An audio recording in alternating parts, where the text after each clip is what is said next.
একটা গণতান্ত্রিক সরকার যখন গণতন্ত্রের পথে না হাঁটে, স্বৈরাচারের পথে যায়, তখন বিষয়টা এই জায়গায় দাঁড়ায়। সরকারি কর্মচারীদের সাথে সরকারের বসতে আপত্তিটা কোথায়? আপত্তি তখনই থাকে যখন তাদের মধ্যে অসৎ কোনো বিষয় থেকে থাকে। আমরা এটাই লক্ষ্য করছি যে সরকার তার সরকারি কর্মচারীদের দেখছে না, তাহলে সেই সরকার জনগণদেরই বা কী করে? গণতান্ত্রিক পদ্ধতিতে আমরা বিশ্বাস করি, সেখানে আমরা লাগাতার ধর্মঘট ছাড়া আর কী করতে পারি? সরকারি কর্মচারীরা 1 বছরের উপর হয়ে গেল বসে আছে, এখানে অনশন চলছে। সরকার তার কর্মচারীদের অনশনটাকে উপেক্ষা করছে। এর থেকে লজ্জার, এর থেকে বড় ঘৃণার আর কি হতে পারে?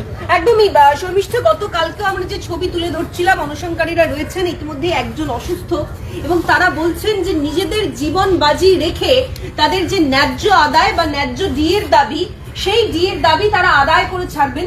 এবং যেহেতু ঘন্টার পর ঘন্টা অতিক্রান্ত, আগামী কাল থেকে তারা লাগাতার ধর্মঘটের হুঁশিয়ারি দিচ্ছে। ফলে যে অচলাবস্থা ফের এই কর্মক্ষেত্রে তৈরি হতে চলেছে সেটা বলার আর অপেক্ষা রাখে না। কিন্তু খুব স্বাভাবিকভাবেই প্রথম দিন থেকে, মানে গোটা 1 বছর ধরে তারা তাদের নির্দিষ্ট যে দাবি, সেই দাবিতে অনড়।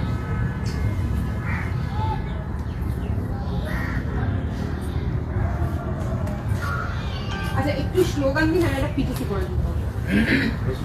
অবস্থানের বছর পার, তবুও সরকার নির্বিকার। এই সরকার ঠিক ঠিক ধিক্কার, ঠিক ঠিক ধিক্কার। ইতিমধ্যেই সংগ্রামী যৌথ মঞ্চের যে আন্দোলন অবস্থান, তা বছর পার, 1 বছর অতিক্রান্ত, ঠিক ঠিক ধিক্কার। ফের তারা লাগাতার বুঝিয়ে দিতেই ধর্মঘট, ধর্মঘট ধর্মঘট। চলিয়ে দেব রাজ্যপাল, বুঝিয়ে দিতেই ধর্মঘট, ধর্মঘট ধর্মঘট। দুর্নীতির দৃশ্যপট পাল্টা দিতেই ধর্মঘট, ধর্মঘট ধর্মঘট। দুর্নীতির দৃশ্যপট পাল্টা দিতেই ধর্মঘট, ধর্মঘট ধর্মঘট। বঞ্চনার চিত্রপট বদলে দিতেই ধর্মঘট, ধর্মঘট ধর্মঘট। বঞ্চনার চিত্রপট বদলে দিতেই ধর্মঘট, ধর্মঘট ধর্মঘট। কেড়ে নেব তোমার ঘুম, বাড়িয়ে দেব রক্তচাপ, তাই তো তোমার ধর্মঘট।